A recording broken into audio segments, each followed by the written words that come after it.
시편 2편 5절에서 12절까지의 말씀입니다.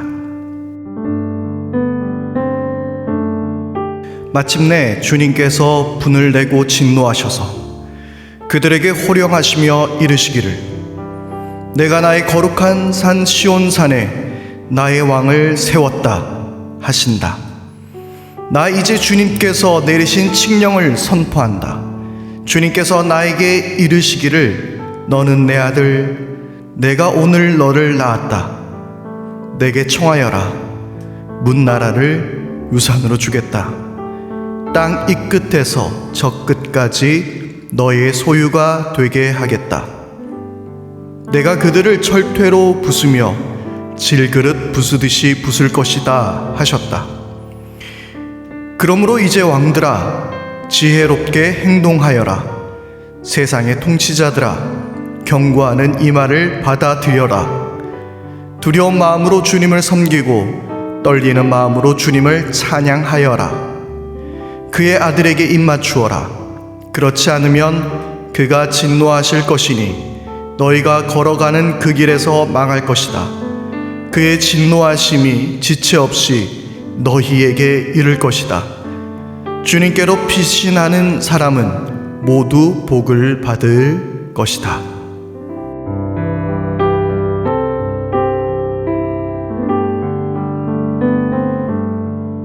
할렐루야. 호흡이 있는 자마다 여호와를 찬양하라.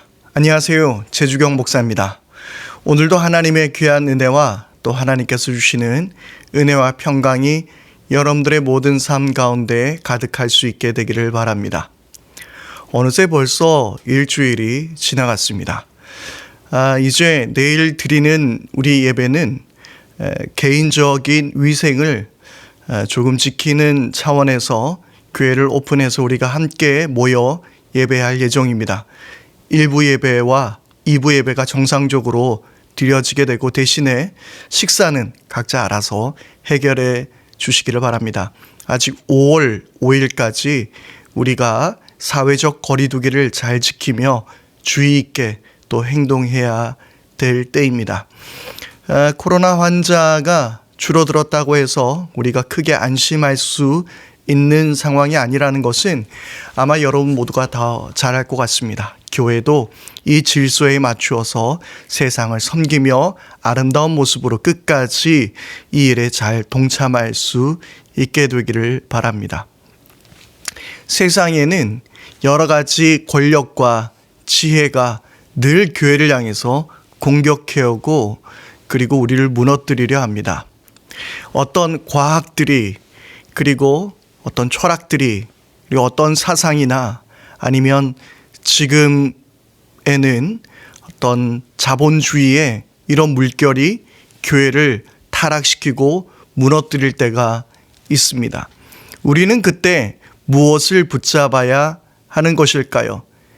세상이 우리를 향해서 공격해 올 때 우리는 그들에게 어떻게 반응하며 우리는 대처해야 하는 것입니까? 오늘 말씀 속에서 하나님께서는 그들을 향해서 진노하셨다라고 말하고 있습니다. 인간의 허영, 그리고 인간의 교만은 결국 하나님을 진노하게 만들었습니다. 우리가 잘 아는 것처럼 바벨탑의 사건도 그러하지요. 인간들의 교만함이 결국 하나님이 진노하게 하셨고, 그리고 그들을 흩으셨습니다. 그런데 그 바벨탑 사건 이전에도 역시 인간들이 타락하고 인간들이 하나님을 떠났을 때 하나님은 진노하셔서 이 땅에 사람 지으셨음을 한탄하시고, 그리고 비로소 물로써 이 땅의 모든 사람들을 멸하셨던 우리는 사건을 알고 있습니다.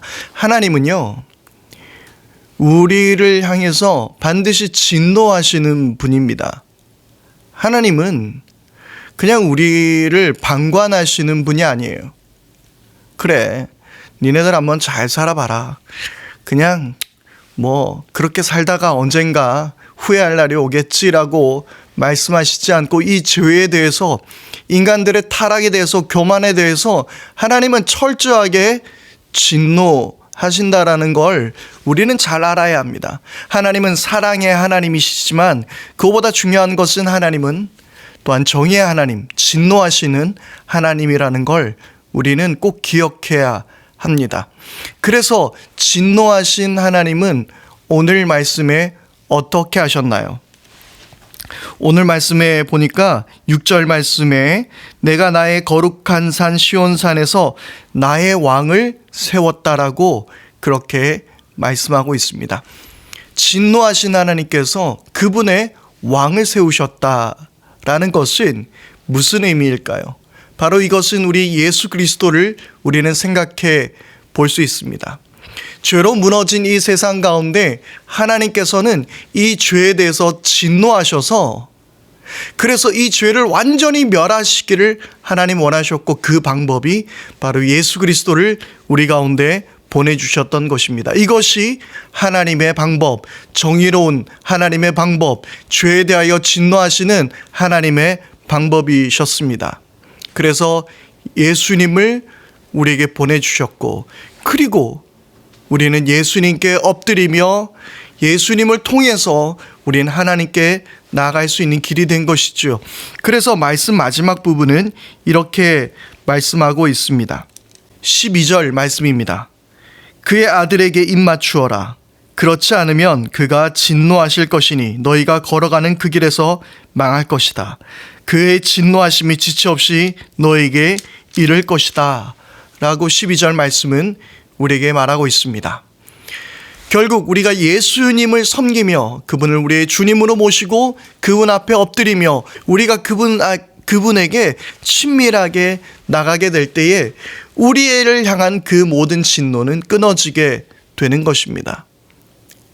교만하고 내 삶이 전부인 것처럼 느껴지고 이 세상에 무서울 것이 없는 것처럼 살아왔던 우리 인생에게 하나님은 진노하셨을 뿐만 아니라 그 진노하심의 표현으로 예수님을 보여주셨고 그분을 십자가에서 죽이신 것이죠.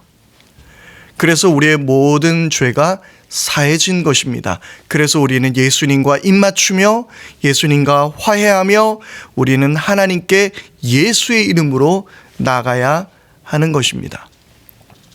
또한 이 말씀 가운데서 또 우리에게 주시는 그 은혜의 말씀은 이 나의 왕을 세웠다라는 이 말씀을 예수님으로 생각할 수도 있지만 내 자신으로 생각할 수도 있습니다. 우리가 왕 같은 제사장이며 우리가 이제는 더 이상 하나님의 종이 아니라 하나님의 자녀인 것이죠.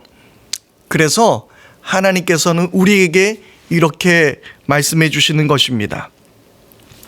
내가 너를 낳았다라고 말해주는, 내가 해산의 고통으로 너를 낳았다라고 말씀해 주시는 것이죠. 우리는 하나님께서 낳으셨습니다. 그래서 우리의 핏줄에는 뭐가 흐르죠?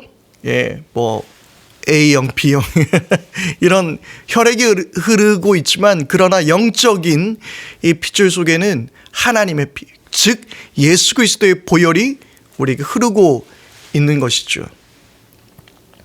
우리는 하나님의 자녀인 것입니다. 우리의 핏줄에는 예수님의 보혈이 흐르고 있습니다. 그리고 주님께서는 계속해서 말씀하십니다. 이 세상을 너에게 주겠다라고 말씀하십니다. 내게 구하라라고 말씀하고 있는 거예요. 우리는 그런 존재입니다.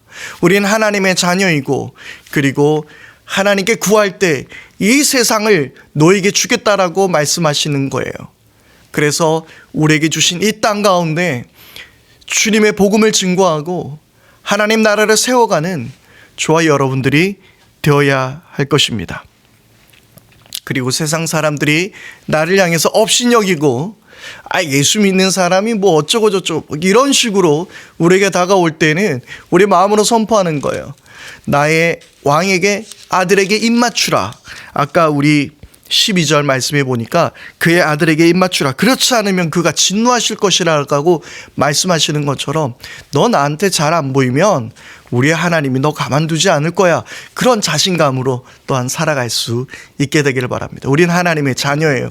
우리는 왕입니다. 이 땅 가운데 하나님의 그 다스리심을 선포하며 살아갈 수 있는 저와 여러분들 되기를 바라고 예수님과 더 가까이 지낼 수 있기를 바랍니다. 기도하겠습니다. 하나님, 오늘 말씀을 통해서 두 가지 은혜를 깨닫습니다. 죄에 대하여 진노하신 하나님이 예수 그리스도를 이 땅에 보내주셔서 예수님을 십자가에 죽이심으로 우리의 모든 죄에 대한 진노가 씻어졌다라는 것, 그래서 우리는 예수님으로 통하여서 하나님께 나갈 수 있다라는 것을 또한 깨닫게 되었습니다. 뿐만 아니라 이제 나도 하나님의 자녀 된 것을 또 바라보면서 나도 하나님께서 왕같은 제사장으로 높여주셨음을 우리가 기억하며 내가 하나님께서 보내신 그 전령으로 또는 왕으로 이 땅을 잘 다스리게 하여 주시고 내가 어떤 존재인지 하나님 안에서 나를 발견하게 하여 주옵소서. 감사드리며 우리 주 예수 그리스도 이름으로 기도드립니다. 아멘. 이 시간 우리 함께 기도하기를 바랍니다.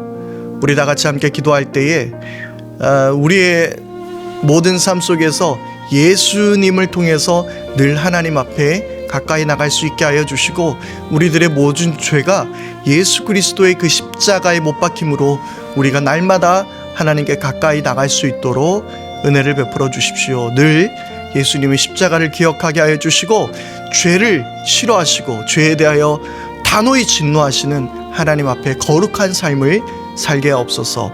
우리 그렇게 기도하기를 바랍니다. 그리고 또한 오늘 말씀을 통해서 내가 어떤 존재인지를 좀 깨달았으면 좋겠습니다. 하나님 말씀 안에서 하나님 안에서 나를 발견하게 해주십시오. 하나님 안에서 내가 어떤 존재인지 더욱더 깨닫게 하여 주옵소서. 우리 그렇게 또 기도할 수 있기를 바랍니다. 내일은 주일입니다. 또한 주일을 위해서도 기도했으면 좋겠는데요. 주일날 한국교회가 또 안전하게 하여 주시고 코로나 확진자가 교회 안에서 더 나타나지 않도록 하나님께서 지켜주시기를 위하여 기도하기를 바랍니다. 그리고 내일 드리는 예배가 또 은혜로운 예배가 될 수 있도록 위에서 기도해 주십시오. 오늘도 주님 은혜 안에서 승리하는 복된 날 될 수 있게 되기를 바랍니다.